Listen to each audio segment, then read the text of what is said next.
All right, let's get started. Good morning, everyone. Good afternoon. I hope everybody's doing well on this beautiful day. I hope it's really beautiful wherever you are. My name is Anna Hunsinger, and I'm delighted to welcome all of you to our monthly all hands meeting. We have a really exciting program for you planned today. And let's go ahead and get started. I'm going to ask all of you to please mute your microphones. We'll have opportunities to have any of you ask questions. If in the meantime you have any questions, please put them in the chat window. So we're going to go ahead and get started. Next slide, please. First, we want to do what has become a tradition here and allow those of you that are new to this meeting to just take a few moments to introduce yourselves, and then we will get started with the programs. So anybody that has not participated at any of these meetings or that is new to the MSCC, would you mind introducing yourselves?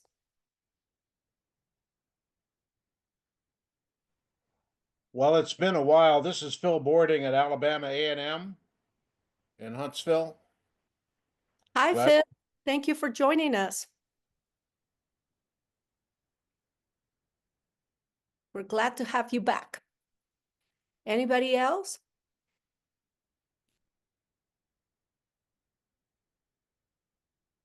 Okay. Well, let's get going. We have a really good agenda. Oh, and I see Ryan from Prairie View A&M.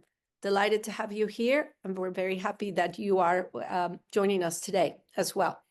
Okay. I just need to make a few announcements on behalf of the MSCC, and then we're going to get to our presenters and to the great program that we have planned for you today.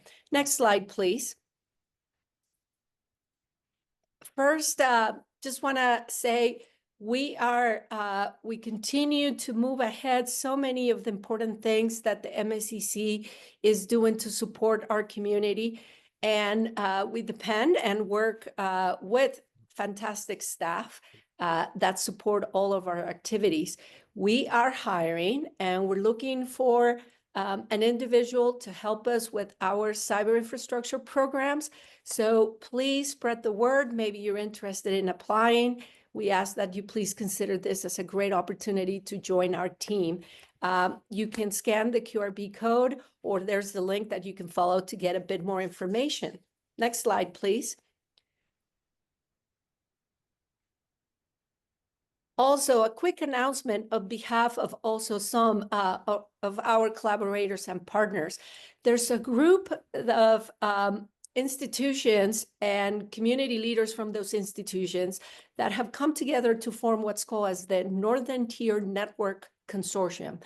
And this consortium is really excited about extending an invitation to people in our community for a meeting that they will be hosting this summer in beautiful Bozeman, Montana. The dates are right there on the slide.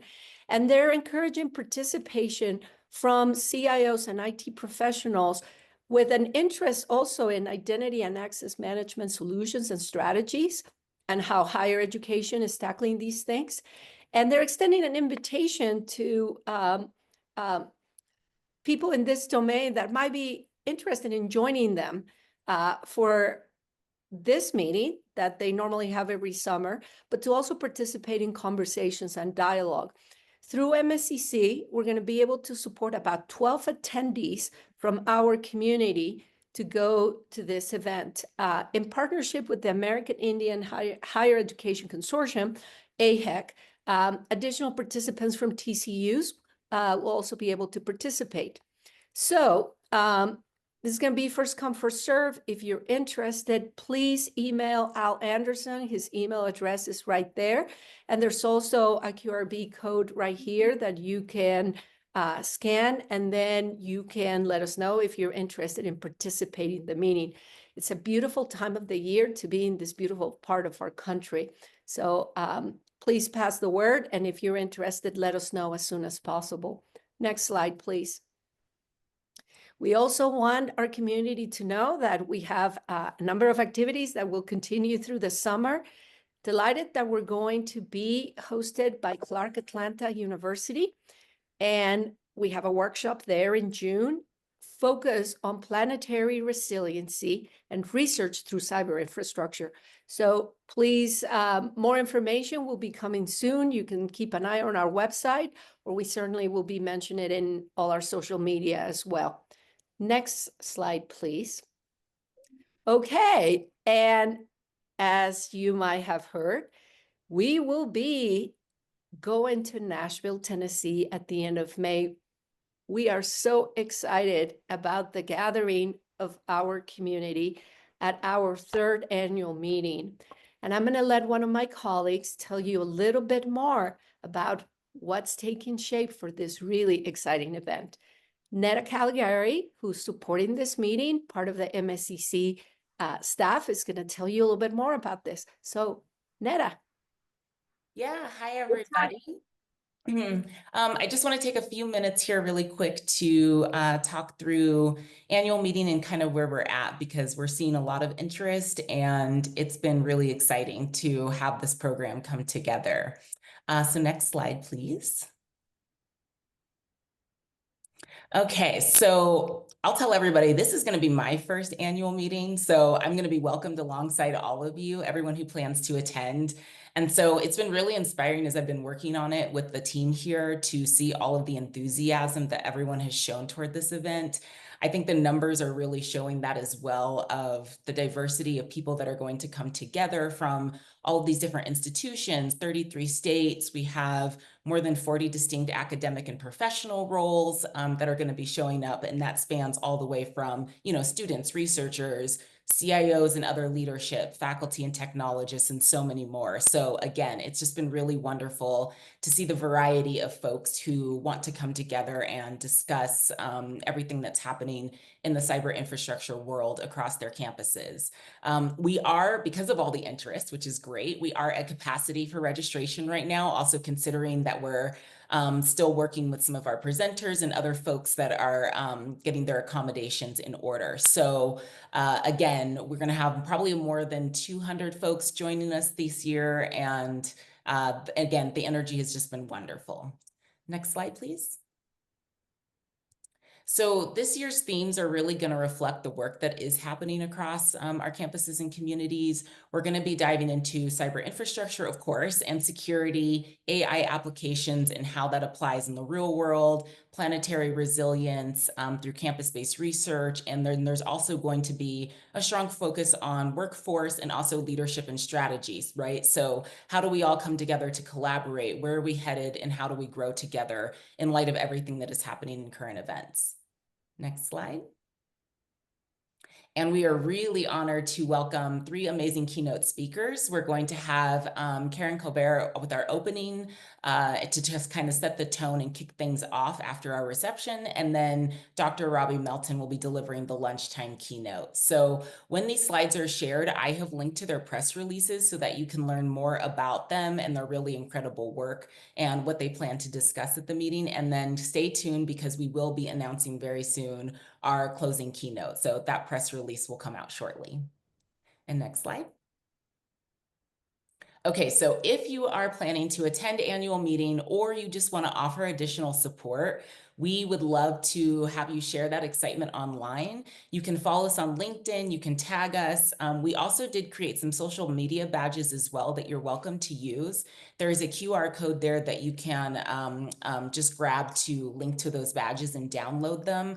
And we have some hashtags suggested as well. So anything that you can do to help us spread the word, keep the momentum. Again, whether you plan to be there or not, this is just a really important event. And so the more that we can get the word out there around all of the great presentations and sessions and discussions that'll be happening, we do really appreciate that support from the community.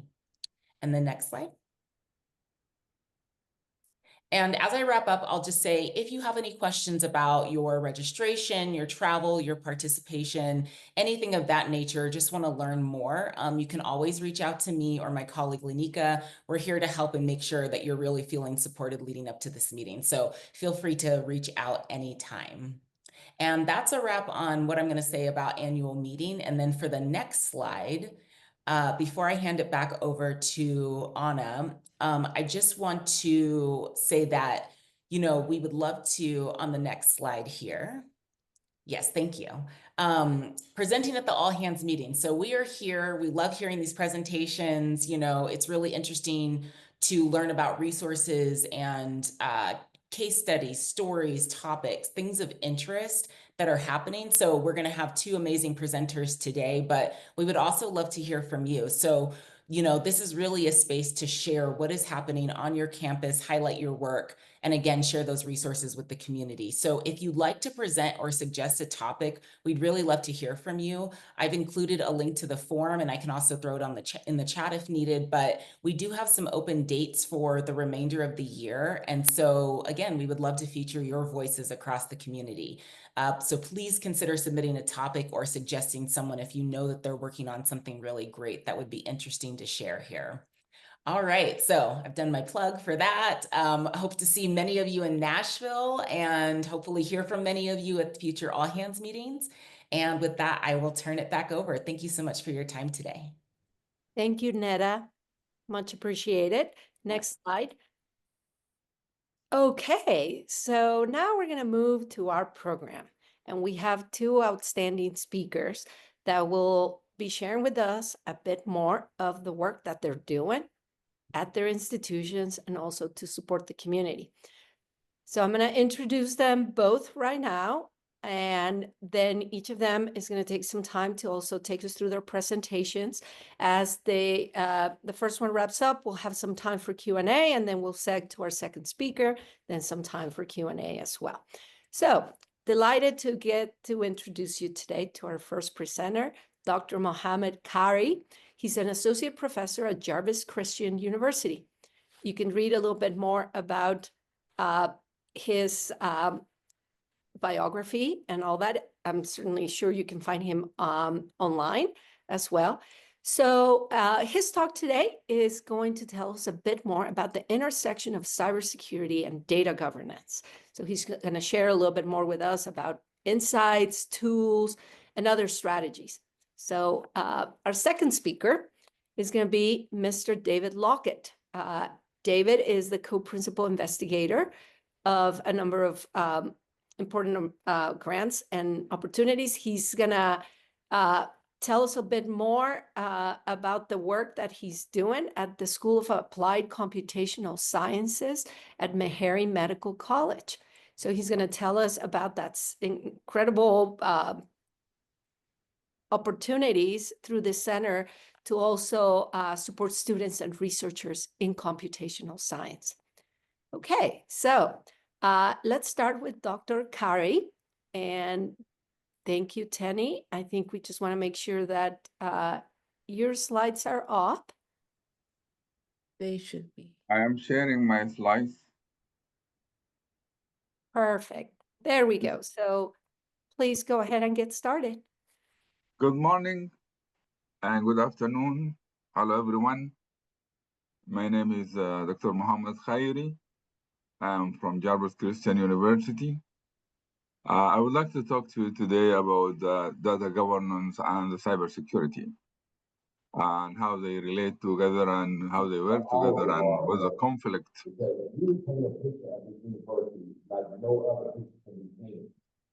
I also want to say something to do I hear an echo in my voice?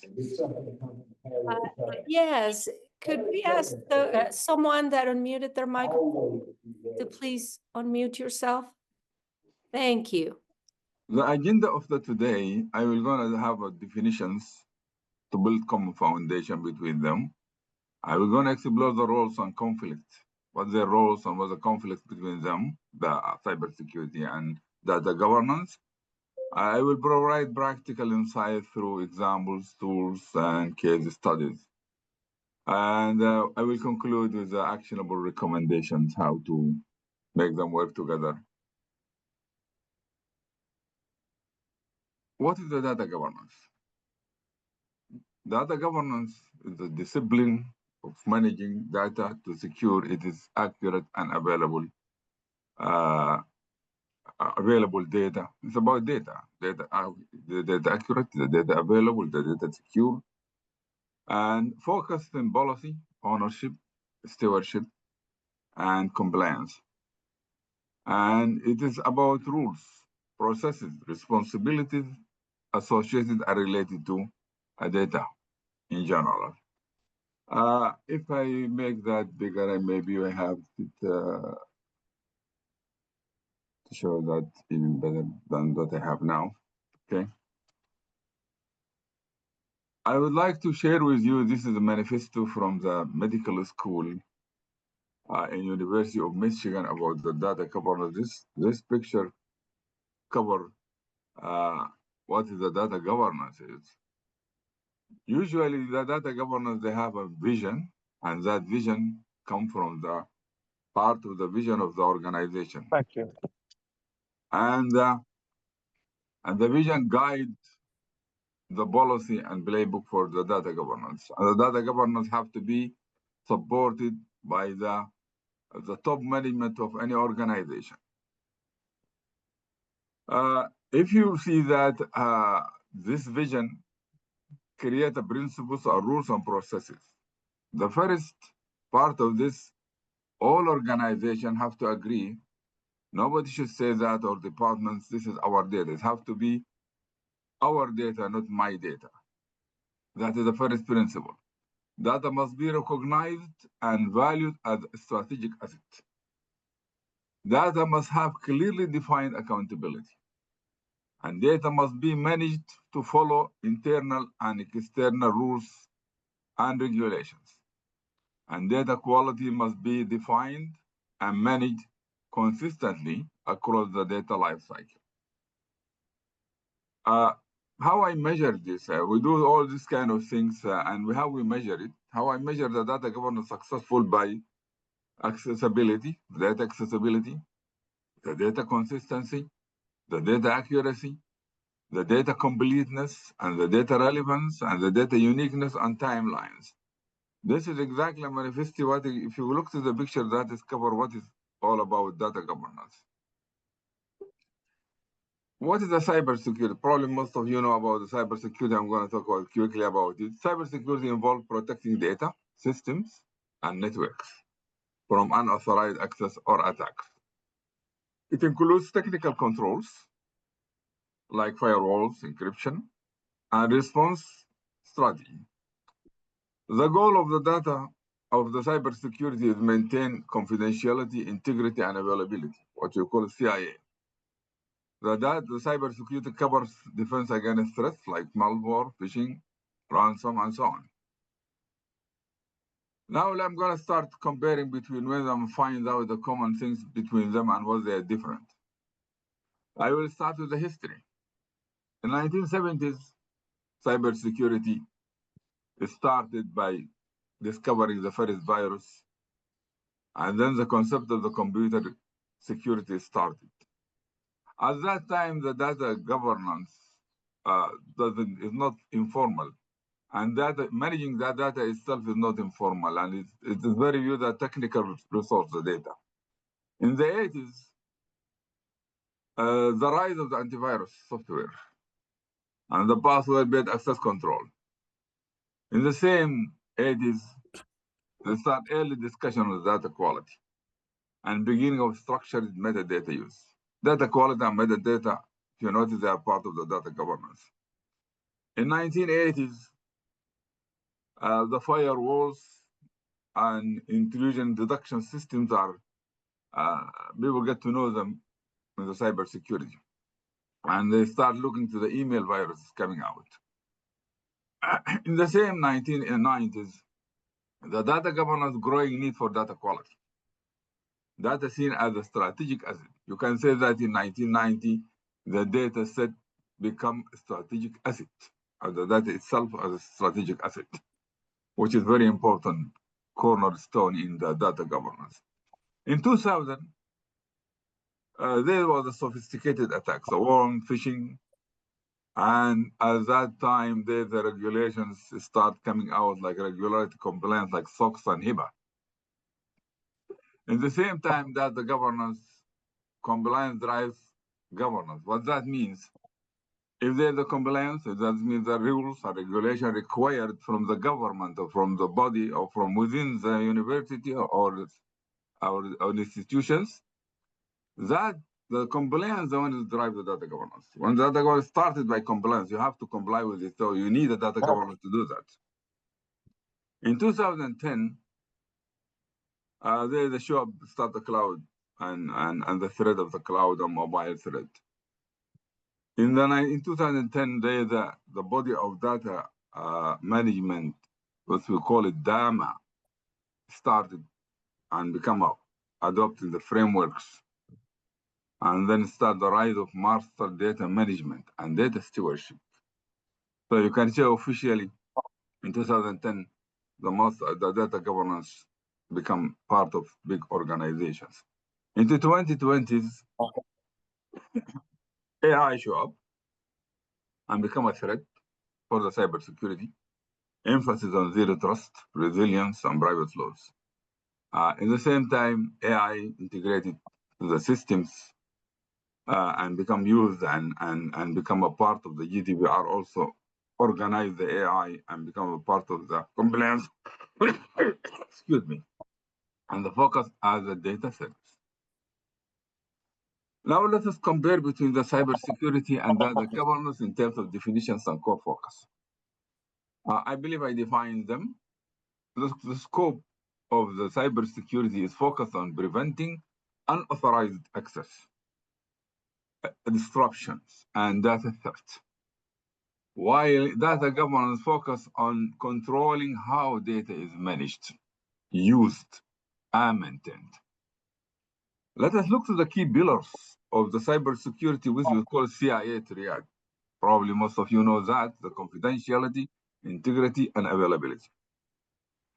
When you come to the data governance, the data ownership, the data stewardship, the data policies, the data standards, and the data accountability, that's the data governance. Why I keep telling data? Because it is data governance about data, nothing else. We have to make sure remember that it's only about data. What drives people to use cybersecurity and data governance? For the cybersecurity, threat compliance, threats first, and compliance mandate. For example, every organization have to follow HIPAA and GDPR and so on. Those compliance require certain things cybersecurity have to do. And at the same time, for the data governance needs for data quality, regularity, compliance, and effective decision making. Why I have the data governance? Because I need data quality, because I need to comply with the regularities, and I need to be effective in decision making. What is the roles and responsibilities when we come to the compare between the data cybersecurity and data governance? For the leadership, usually cybersecurity, most of organizations, many of them, they have the chief information system officer, while the data governance have the chief data officer. The role could be one person or could be part of the many things they do. And you will notice that in small organizations, there is no CISO maybe or CDO, but could be a IT manager do CISO as well, and maybe the finance officer may do his job part of it, chief data officer. When it comes to operational, the cybersecurity have a security analyst and engineers that they do the cybersecurity. Data governance, they have data stewards and data quality analysts. In the governance boards, usually in big organizations in data governance, you will find the data governance council, and you will find in the cybersecurity infosec committee. Let's talk now about organization structures and maturity. Visibility, cyber typically has dedicated Department of Security office. If you go to big organization, you will find out they have office for cybersecurity and special department. In data governance, small organization embedded with IT or BIB department, but big organizations, they have their own office for that one. I noticed I have been studying some SCBSCUs. They have it part of the IT because they are considered kind of small organizations. But I don't think it's a good idea to have it in IT department. Why? Because the data governance doesn't speak only with IT. It's also who's on the data. The on the data is most likely the other departments, not the IT. So it has to be in the middle between them and make that communication going on between the IT and other businesses or other departments. The maturity level, more mature due to long landing. If you look at cybersecurity, you find that it's more mature because it's been for a long time. As I told you, they started around 70s and 80s, long time ago before the data governance. And the data governance is not mature enough. Why? Because it's still big organizations do them. They have a big data, and they spend a lot of money for that. And when it comes to the governance board, security council or incident response committee available in big organization usually. And the governors, they have it called steering committee or data governance council. Budget priority for the cybersecurity is very high. And for the data governance, very high in big organization and growing in other organizations. And become a mandatory for every organization must have data governance. Okay, now we come to the compliance. Compliance, if you notice, they have intersect. For example, you'll find the GDPR, HIPAA available in both of them. But you will find like SOX, CCBA, and other compliance or rules available in data governance and not in the cybersecurity. And the same you'll find like ICO 27001 that is available in cybersecurity only. The risk mitigation, there is a risk in both cases. What they do for the organization, cybersecurity prevent cyber attacks, detects vulnerability. In the data governance, prevent data misuse, ensure accuracy and lineage. What is a lineage? Maybe some of you may not know lineage. Lineage is about moving the data from source to destination. The data move in between them through many steps. That's what they call a lineage.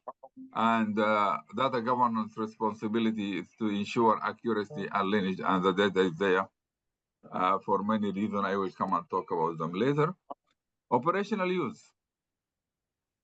Cybersecurity, endpoint protection, firewalls, intrusion detection.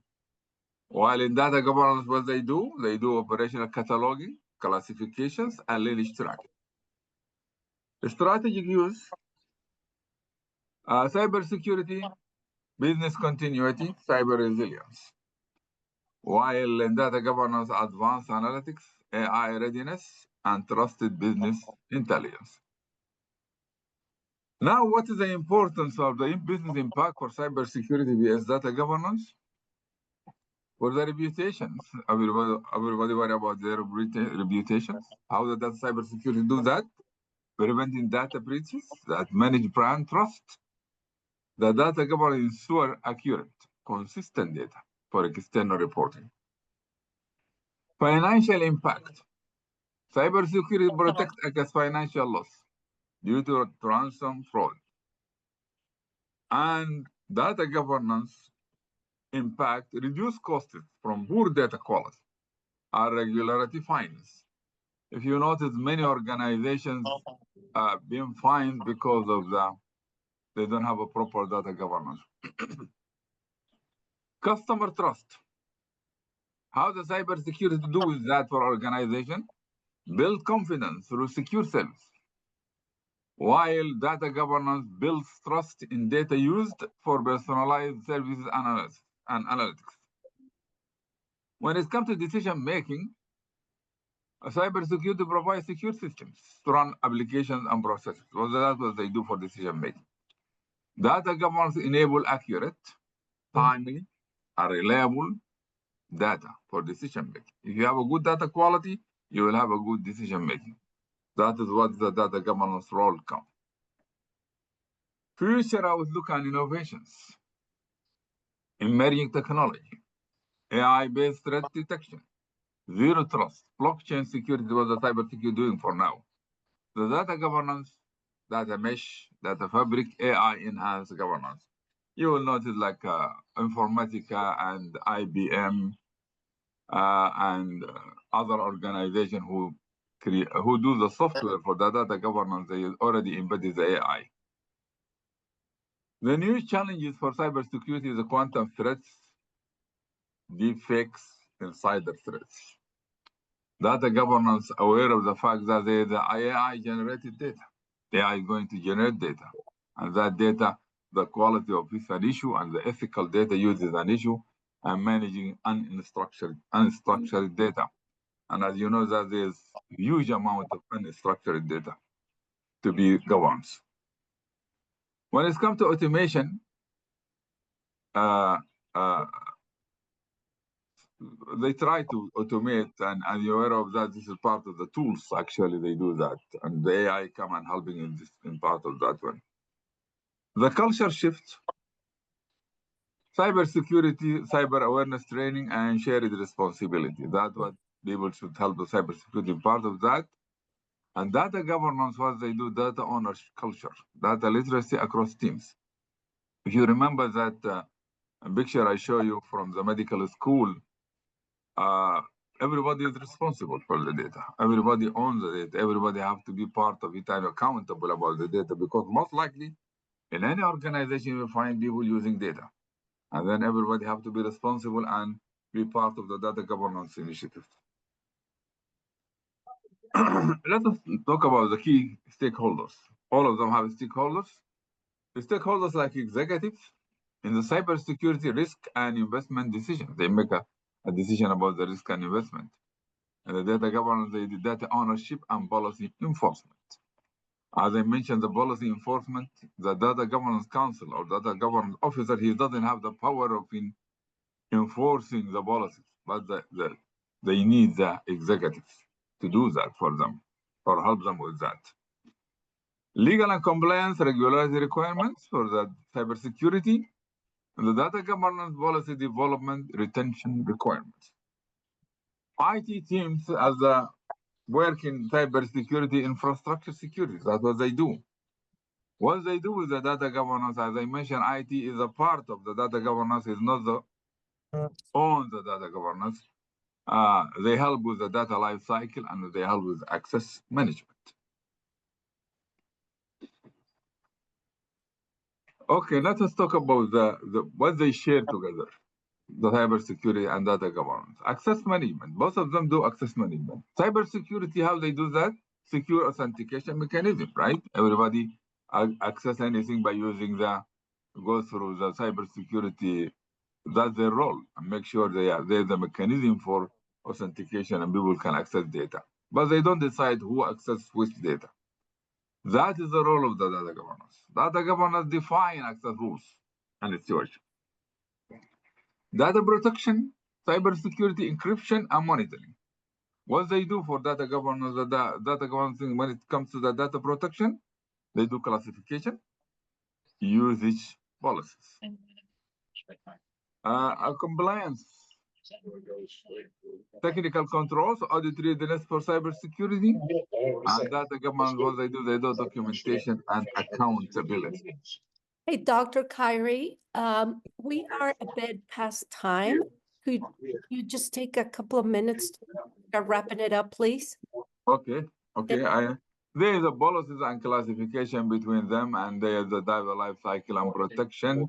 I will share my slide. You can go to look at the rest. There's the compliance and legal examples here, and return on investments. There's the return on investment in both of them for the cost and product gains and competition advantage. And I would like to just to mention the intersection. They work in data classification together, and the access controls and incident response and policy alignments. This is examples of some organization, how they do it together and the impact of working together for that one. And there's a conflict between them. Access control, sometimes they have a kind of conflict because of data governance is more access, and the cyber security restrict that one. The data retention also, there's a conflict. And when it comes to encryption, there's a conflict. And the incident response has a conflict for that one, and the audit logging. And how to bridge between them. There is ways to do it to make sure they work together. And my recommendation is to establish the relationship and implement that relation and automate it and adopt adapt controls and train for cross-functional literacy and continue alignments. And I conclude with that when data governance and cybersecurity are interdependent, they work together, they're supposed to work together and avoid that conflict. Effective integration leads to stronger data protection. Collaboration is the key to meeting regularity and revenue goals together and build a culture of shared responsibility. Thank you very much for allowing me to talk to you today. I'm sorry for taking more than time. No worries. Thank you so much, Dr. Kari. Since we're running a little bit behind, if we could hold off on questions till the end so we can let our next presenter go. So if we could stop sharing the slides, please. Thank you. Okay, so our next presenter is Mr. David Lockett from Meharry Medical College. David, can you go ahead, please? Definitely. Thank you. Give me one moment. I'm going to share my screen.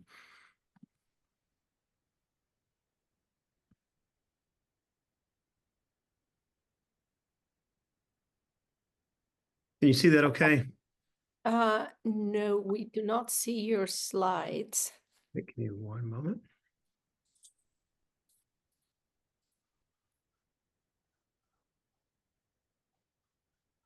Now we do. Thank you.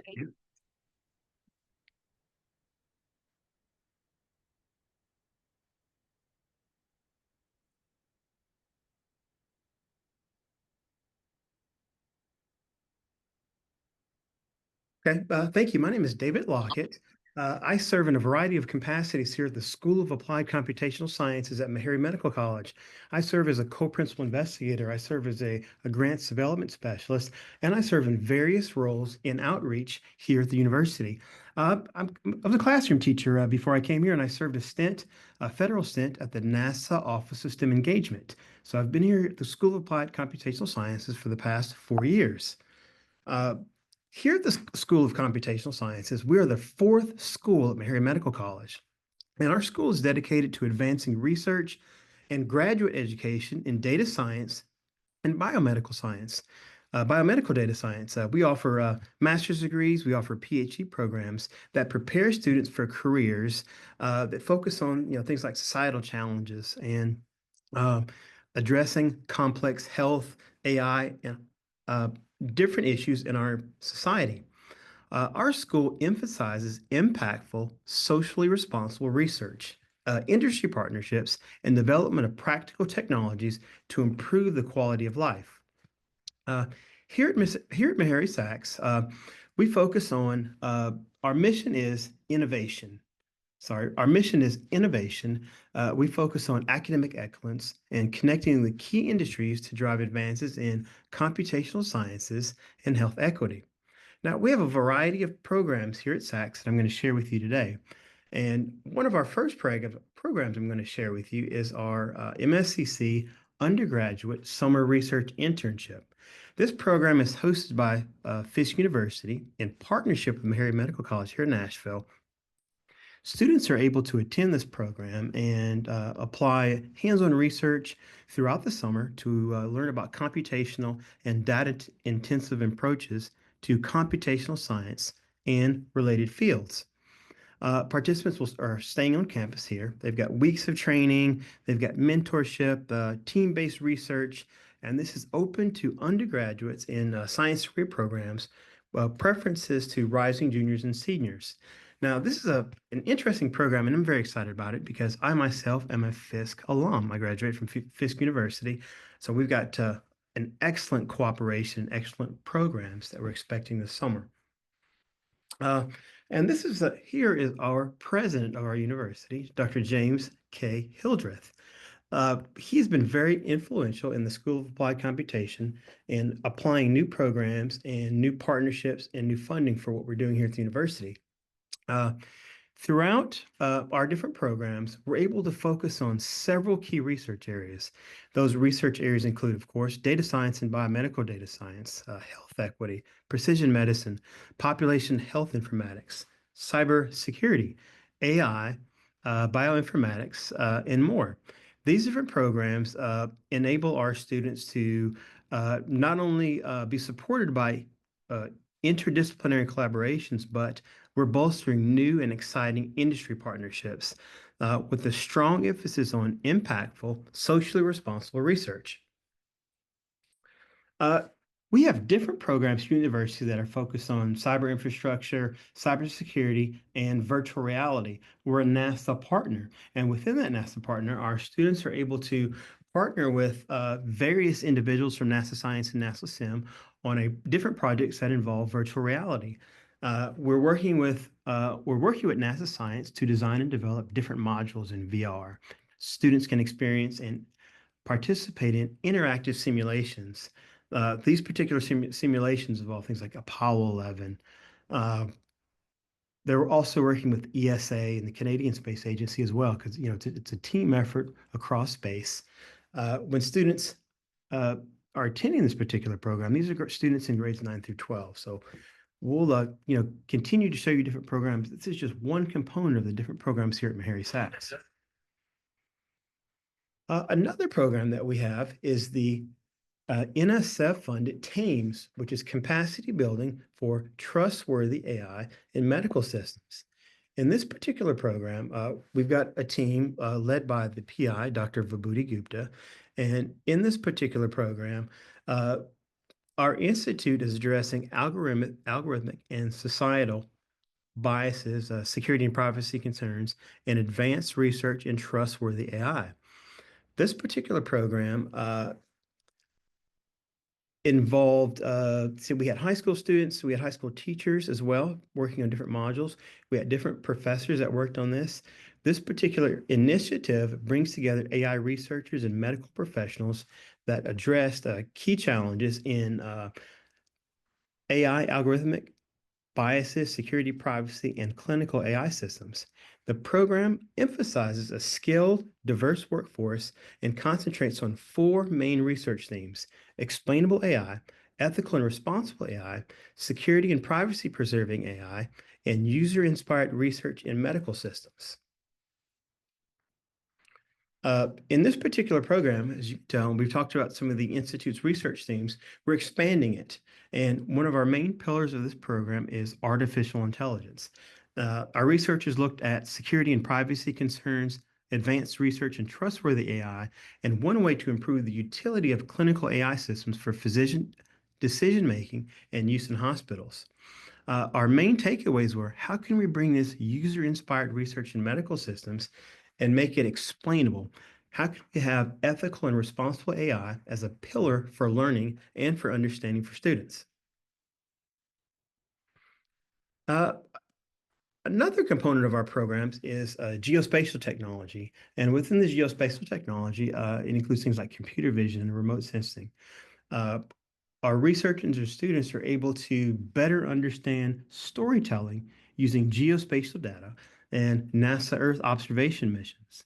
Our students designed and competed in different activities to help them better understand how remote system is used in not only things like healthcare, but engineering, data science, and biomedical data science as well.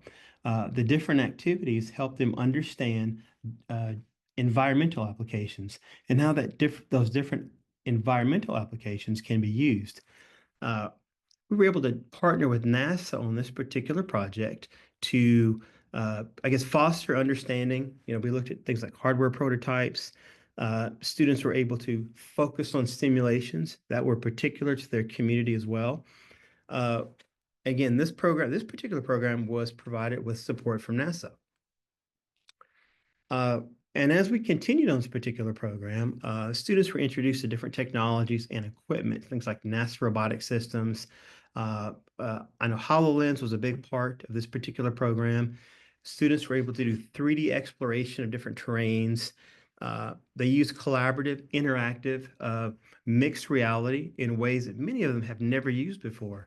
In this particular program, they were able to, explore Earth. I know they use Google Earth for this particular program.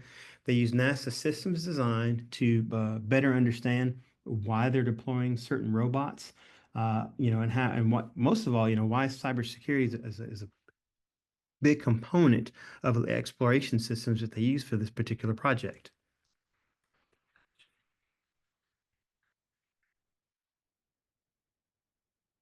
And as you can tell, it's very interactive. We made it in a way where students were able to participate in hands-on matters. They were able to code, they were able to program. And yes, some of these students, that were with us for multiple summers have actually enrolled at area universities and are presenting alongside of some of these instructors in the various federally funded projects.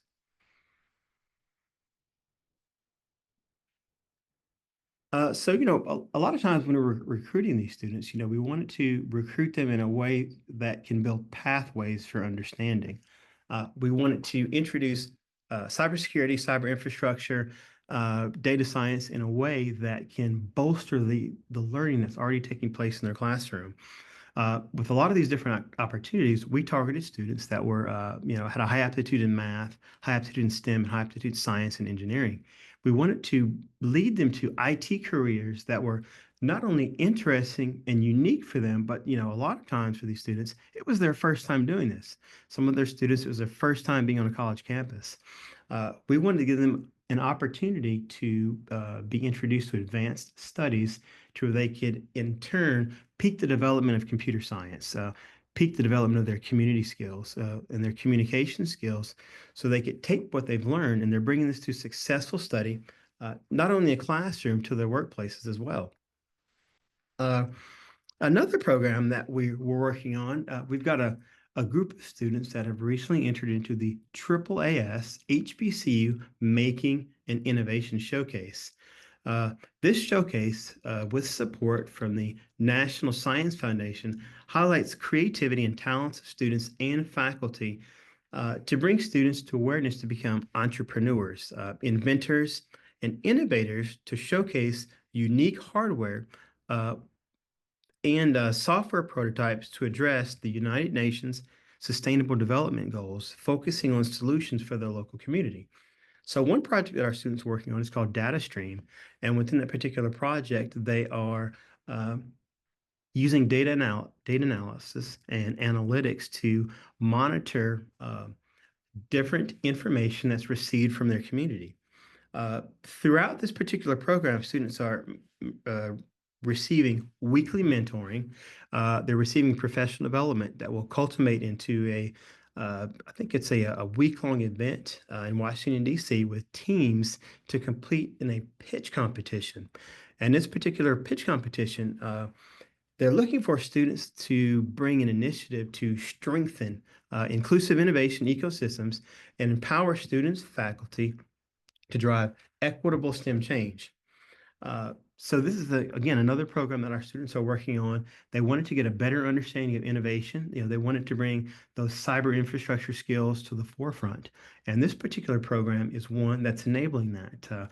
I know I spoke with, in fact, several of our students that are working on that this week, and they're working on things like value proposition statements. They're working on the engineering design process. So again, another component of the work that they're doing. So, we have so many different program series that are, of course, federally funded, foundation funding. We always look at success stories. And when we look at those success stories, we want our students to come away with, valuable skills that are going to enable them to be the next generation of leaders, the next generation of students that can pique the curiosity of other students. And a lot of times with our students, a lot of students, though, they're brand new to computer science, cybersecurity, cyber infrastructure.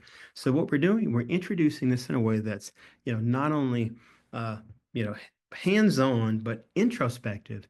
We want them to be, we want them to come into it, super excited. They're ready to learn. We want them to have access to unique tools that they may not otherwise have access to. We're introducing these students to Python. We're introducing them to different application languages that they some of them have never used before, and when they come away with this, they're like, wow, I'm very interested in computer science. I'm very interested in learning about, Python. I'm very interested in learning about MATLAB. So, giving them that opportunity to, be exposed to, the overall capacity of cyber infrastructure is unique, is super interesting. And, gives them the opportunity to, seek that intelligence that they might not otherwise, have. These different programs are offered all throughout the year, and they're offered in ways that are in person, they're online. They give students access to advanced research in education. They're looking at everything from trustworthy AI to GIS to Python programming. So, there's just so many different applications that these undergraduate, graduate, and high school students have that it continues to build on of user-inspired research. One thing too that our students have access to is, in addition to that cyber infrastructure consortium, they have access to things like drone demos, 3D printing, GIS projects, and we make the projects hands-on. We make it, we tailor it in a way that's unique, that's interesting, and that's the fundamentally new to them, so they can say, "Wow, this might be a career that I could get into." So again, you're building on that pathway. You're building on that K-16 pathway that can lead to, understanding that can pique students' interest and teaches them something new and something different. So, and this comes back to AI. So, how could AI benefit society across different industries? Here at SACS, we're looking at things like economics, healthcare, education, finance, and transportation. And with support from organizations like the NSF and NIH and DoD, we're able to do that. We want to emphasize building a skilled, diverse workforce and concentrate on different research themes for better understanding. And this goes back to electronic healthcare records in modern healthcare. We're looking at the different aspects that can how can we highlight these potential consequences of security breaches? So this also is a component of some of the cyber infrastructure programs and projects that we're doing here at SACS. We're working on federated learning as well. How is IoT and IoT integration and privacy security? How is that a big component? So some of our research program involve things like local updates and secure and privacy-focused approaches.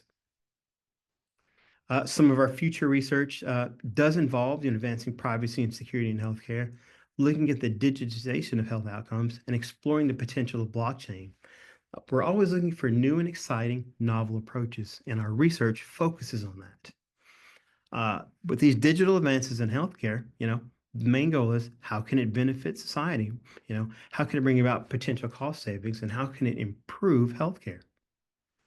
Our research is varied and wide. We're looking at everything from imaging of data analytics to new focuses in healthcare. We're also focusing on the trustworthy AI in medical systems, as we talked about earlier. All of these programs and projects are an integral component of the Meharry School of Applied Computational Sciences research portfolio. And I have included a QR code there if you'd like to learn more about our programs as well as our university site. And I'll pause because I know I left some time for questions.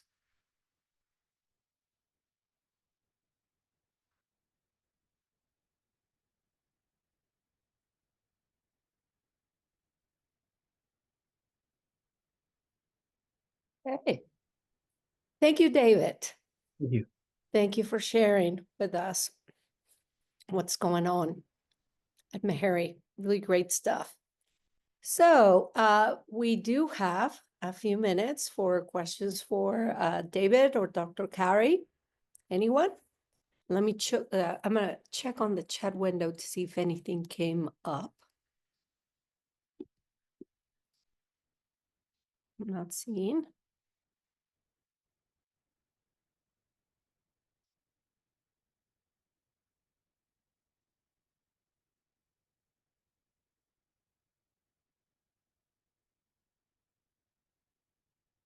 Okay, well, we have a bit of a shy audience today, but I think also since we're very close to time, we can probably give people a few minutes back. Last chance for a few questions. Anyone?